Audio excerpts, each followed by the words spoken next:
रामपुर में दरकने लगा आजम खान का किला तो बीजेपी ने जयाप्रदा पर चल दिया मास्टर स्ट्रोक। 2024 से पहले रामपुर में बड़ा दांव खेलेगी बीजेपी, इस बार अब्दुल्ला आजम की विरासत बनेगी निशाना। 2019 का लोकसभा चुनाव आजम खान के सामने जयाप्रदा को जिताने के लिए बीजेपी ने पूरी ताकत झोंक दी थी, लेकिन आजम के सामने बीजेपी की जीत का सपना चकनाचूर हुआ था। अब 4 साल बाद फिर से वही अदावत दिखाई देगी, क्योंकि रामपुर की जमीन पर फिर से जयाप्रदा के कदम पड़ने वाले हैं।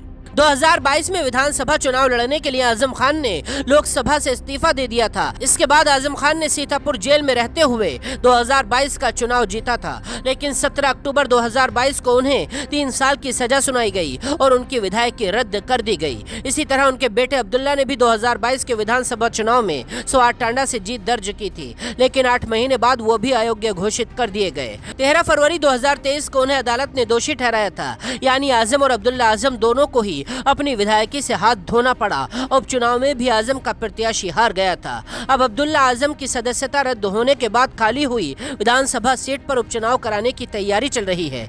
आजम खान अपने किसी करीबी को स्वार टांडा सीट से उतारने वाले हैं। दूसरी तरफ बीजेपी जयाप्रदा को स्वार सीट से उतारने की तैयारी में है। सूत्रों का कहना है कि बीजेपी स्वार विधानसभा उपचुनाव और फिर 2024 के लोकसभा चुनाव में जयाप्रदा के लिए बड़ी भूमिका की योजना बना रही है, क्योंकि रामपुर में आजम और उनके परिवार का वर्चस्व खत्म हो रहा है। ऐसे में जयाप्रदा को इस मौके पर चौका लगाने की जिम्मेदारी मिल सकती है। आजम और उनके बेटे अब्दुल्ला दोनों को कम से कम अगले 2 साल के लिए चुनाव लड़ने से रोक दिया गया है। 2022 में अब्दुल्ला आजम ने बीजेपी गठबंधन के प्रत्याशी को 61,000 वोटों से हराया था। समाजवादी पार्टी के टिकट पर 2004 के लोकसभा चुनाव में रामपुर से जीतने वाली जयाप्रदा ने 2019 के लोकसभा चुनाव से ठीक पहले बीजेपी का दामन थामा था, लेकिन बीजेपी में आने के बाद से अभी तक कोई करिश्मा नहीं कर पाई है। राजनीति के जानकारों का मानना है बीजेपी पहले रामपुर में आजम के रसूख पर कई बार चोट कर चुकी है, लेकिन अब की बार वो स्वार सीट पर अल्पसंख्यकों को साधने की कोशिश करेगी। मोदी योगी के डबल इंजन की सरकार की नीतियों के दम पर